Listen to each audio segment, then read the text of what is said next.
Hello, Pioneers. Today is Wednesday, April 8th. My name is Maddie Patton. And my name is Abby Curry. Welcome back to the press.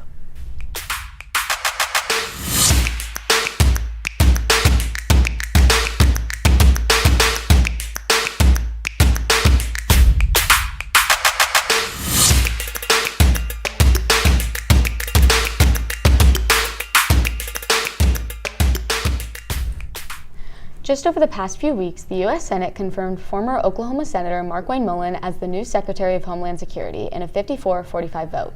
His confirmation comes after the departure of former Secretary Kristi Noem, and during a time where the department is dealing with several major challenges, including immigration enforcement, airport security, and an ongoing partial shutdown affecting parts of the agency. Since taking office, Mullin has already signaled a shift in priorities, focusing heavily on strengthening border enforcement, improving disaster response coordination, and addressing delays in FEMA operations caused by funding disputes. Officials say his leadership will play a key role in stabilizing the department during a politically divided time in Washington.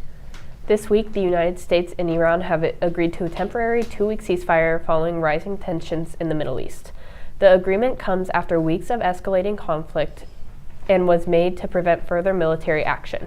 However, officials stress that this is not a permanent peace deal, but rather a short-term peace as negotiations continue. Key issues, including regional security and nuclear policy, remain unresolved.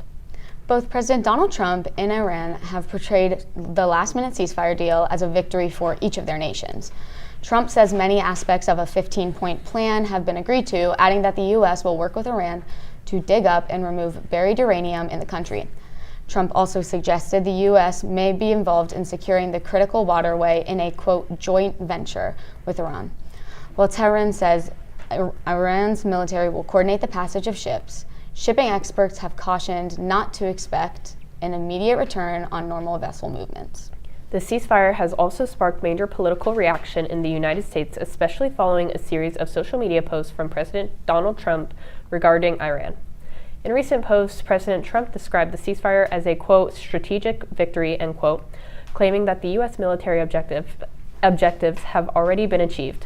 In other posts, he warned that continued resistance from Iran could lead to, quote, severe consequences, end quote, referencing potential strikes on the infrastructure and shipping routes if agreements were not followed.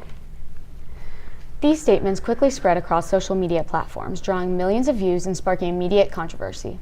Supporters argue that the post reflects strong negotiation tactics and transparency, while critics say the language is escalating tensions in an already unstable conflict. A missing United States airman was rescued Sunday after a fighter jet was shot down in Iran. President Trump said the missing officer was recovered following a military rescue operation conducted in Iranian territory. Officials reported that the pilot had been missing after ejecting from an aircraft and was located after an extensive search effort involving U.S. sources. The airman is reported to be in stable condition, and the operation has been described by officers as successful but highly sensitive mission amid ongoing tensions between the United States and Iran. The rescue has drawn national attention, especially after President Trump posted about the operation on social media, calling it, quote, a successful recovery of American personnel.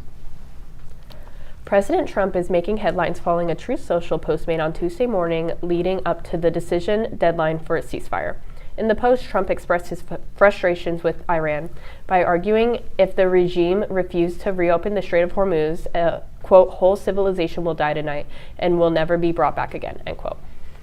The message quickly sparked strong reactions along and from political analysis, with supporters describing it as a show of strength in foreign policy, while critics argue it escalates tensions in an already fragile situation, involving temporary ceasefire and ongoing negotiations.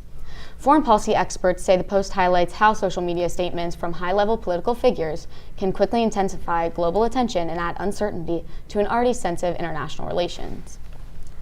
That's all for today, Pioneers. Keep up with current events by tuning in next Wednesday for more national news. For the press, I'm Maddie Patton. And I'm Abby Curry. Have a great rest of your week.